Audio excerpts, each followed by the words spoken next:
I feel like the Notre Dame fans are really worked up about the recruiting and where the recruiting's going and if it's good enough and what's going to happen with the top end of these classes. And is this what you thought you were going to get out of Freeman's recruiting, which is supposed to be one of the plus points for Freeman and getting the job and all that? Okay. Then when you look at the national narrative on Notre Dame's recruiting, it's very different.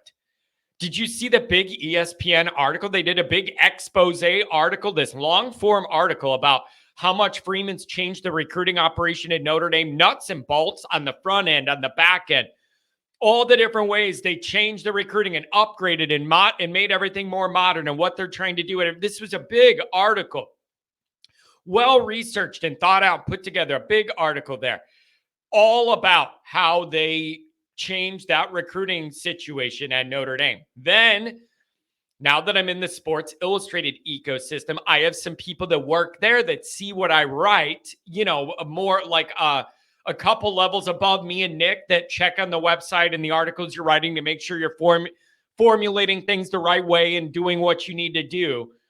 And some of those guys have reached out to me like, John, don't you guys need to relax? Notre Dame's recruiting's better than I remember it being. It seems to be pretty good, like around the top 10. What do you expect for Notre Dame? They're doing a pretty good job. Why don't you lighten up a little bit on your articles? So I just feel like we're in this weird spot where the Notre Dame fans are having this existential anxiety about where the Freeman recruiting operation is at. But then when you take that and you zoom out and you look at it from that national perspective, you got people writing, they've changed the whole thing and it's all better and it's trending in the right direction with no doubt.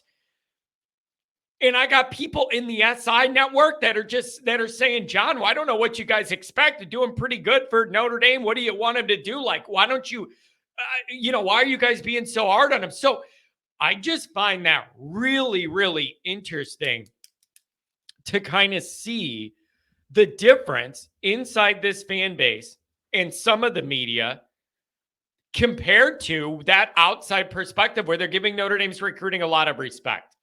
So I don't know if that is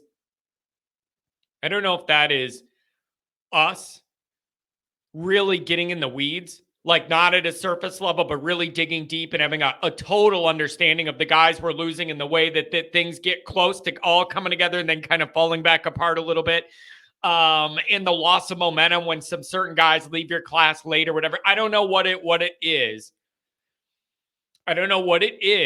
But I just find it really, really interesting. And the love for Chad and the love for, everybody involved in that recruiting thing, it just seems to be a very, very big difference. But depending on where you look, if it's Rivals 247 or whatever, I don't think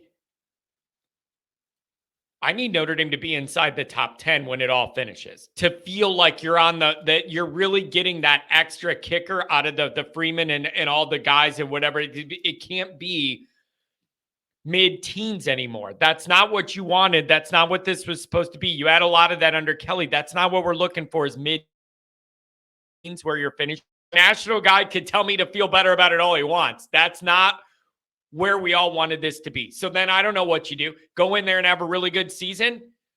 Make the playoff, win a couple games, and then you ramp that up, get in the top 10, get this thing squarely back between the lines again. Is that what you do?